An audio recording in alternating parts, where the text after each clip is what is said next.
And the Oscar goes to Everything, Everywhere, All at Once. So, in the 95th Academy Awards, Everything Everywhere All at Once won 7 Oscar awards out of 11 nominations. Most importantly for Best Picture, which factually made it one of the best films of the year 2022. This video will analyze why Everything Everywhere All at Once won the Oscars for the Best Picture category. Was this movie really that good to bag away one of the most prestigious awards in the field of movies? The answer is an absolute yes. And why am I so confident about my statement is very simple. It is because a movie like this is extremely difficult to make. Everything Everywhere All at Once is one of the most bizarre and hilarious sci-fi movie I have seen in a long time. And after running for almost 139 minutes with an extremely intricate and fast-paced plot, it somehow extracts out of it a very simple theme of encouraging optimism over nihilism. But let's talk about the theme of the movie a bit later. Everything Everywhere All at Once has a very complex and absurd plot, and more complex the plot is, more complex the work of filmmakers become in every field of cinema while producing it. And the meticulous work of the filmmakers, especially the directors of this movie known as the Daniels, can be seen clearly into this movie. They have successfully weaved together all the complexity, absurdity, symbolisms, references and the comedy together for the audience to understand it without letting out a sweat. Just by watching the movie for the first time, you can notice the brilliant direction, the editing, the screenplay and the cinematography carried out in this movie. In this video, I will cover some major aspects of this movie which in my opinion allowed it to win the award for the Best Picture this year. Let's examine some of it.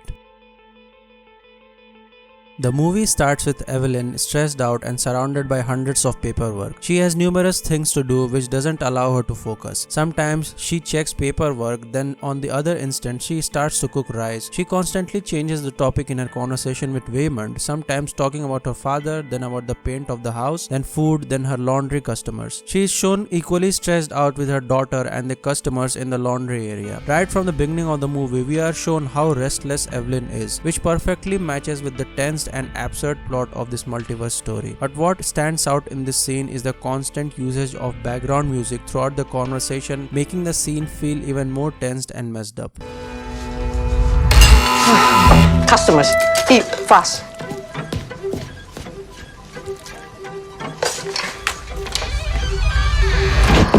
This clearly shows the intention of the directors wanting this insane stress and tension of Evelyn to be transferred to the audience watching the movie, allowing us to feel her situation in the moment. Such subtle decisions in filmmaking largely enhance a particular scene, thereby impacting its audience to a greater extent.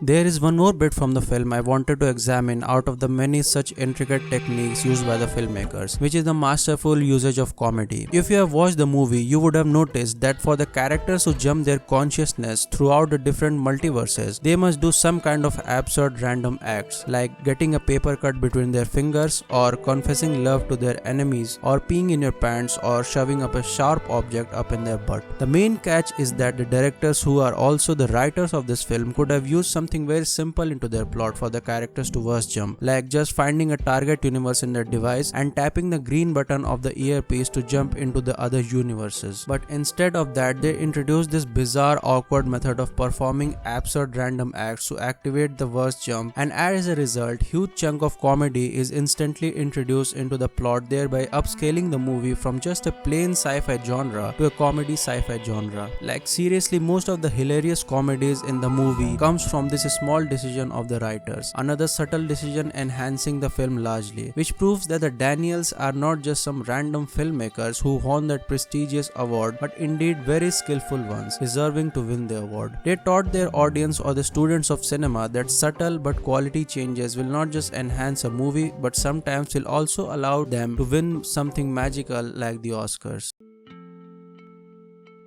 If you dig even deeper into this movie, you will find numerous symbolisms scattered throughout its length, like the circle shown at many places right from the start of the movie, symbolizing the bagel of everything created by Jobu Tupaki to kill herself. The movie is also filled with ample references from some of the greatest classics like 2001: A Space Odyssey,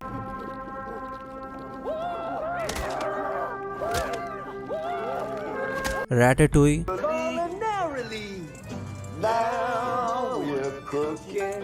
and this beautiful conversation of Evelyn and Waymond set up exactly like the conversation from the classic romantic In the Mood for Love. 如果有来生，我还是会选择和你一起报税，开心一点。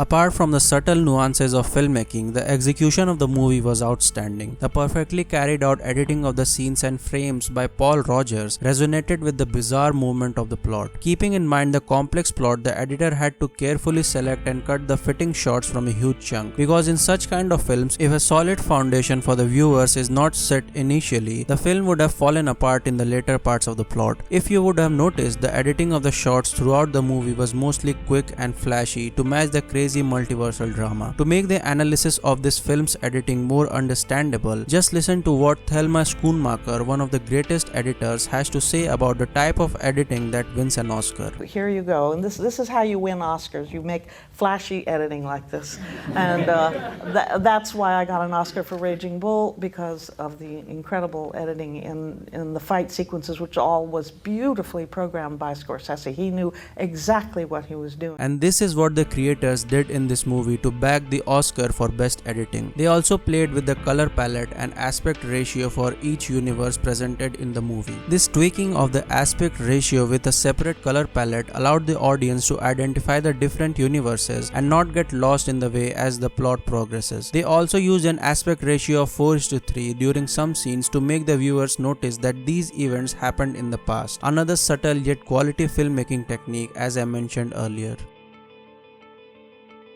Amidst the chaos of multiverses presented better than the Marvel Universe multiverses, the movie garners numerous themes inside of it. But for me, it finally boils down to two major themes. First, the movie is basically a family drama where the multiverse acts as a metaphor to the stressed, fast-paced and noisy modern life of people around the world who have lost each other emotionally amidst the capitalist nature the world has emphatically shaped itself. And hence this family desperately tries to reunite themselves once again against all the chaos, thereby signifying the power of family's love over the noise of the external world. The multiverse can also be thought of as a metaphor to the internet, where Evelyn portrays the older generation who have known and experienced the life before the arrival of the internet, and her daughter Joy represents the new generation who have been born in the era of the internet. Joy's nihilistic attitude as Jobu Tupaki can be a representation of the young teenagers whose minds have been drowned amidst the likes and comments of social media and the immense information on the internet. The second major theme of the movie is the inevitable choice of optimism over nihilism. The film very smoothly towards the end cracks open the vastness of the infinite multiverses before Evelyn, her daughter Joy and the audience in multiple sequences, and then slowly and gracefully seeps into the message through the means of Evelyn. The plot very beautifully throughout builds up this idea inside our minds that how puny and absurd we are in this infinite cosmos where nothing matters, and as we are almost sucked inside this existential crisis, the final message of the film in the form of Evelyn's love for her daughter provides us a helping hand to come out of this crisis. The film finally leaves us with the message to cherish each moment we already have within our reach. Every one of us will eventually die someday, which is the ultimate reality of our lives. But it does not mean that because of this fact we refrain from living our lives, refrain from pursuing our dreams, and even stop loving our loved ones. Life will always be finite and beautiful, and it is this fact that makes it emotional and special.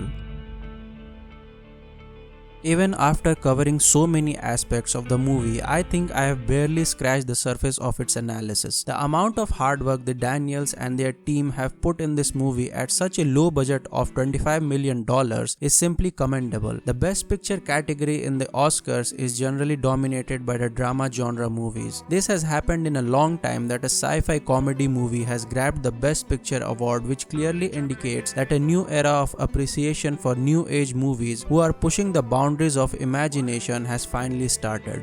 Stay in the trap, get racks every day. She fuck with me now, I told her to leave. My hook in the water, she liking my babe. Ain't saving a hoe, I don't wear a cape. You beef with me, don't think you ever safe. I hop in the foreign and drive like a race. You sipping the Henny.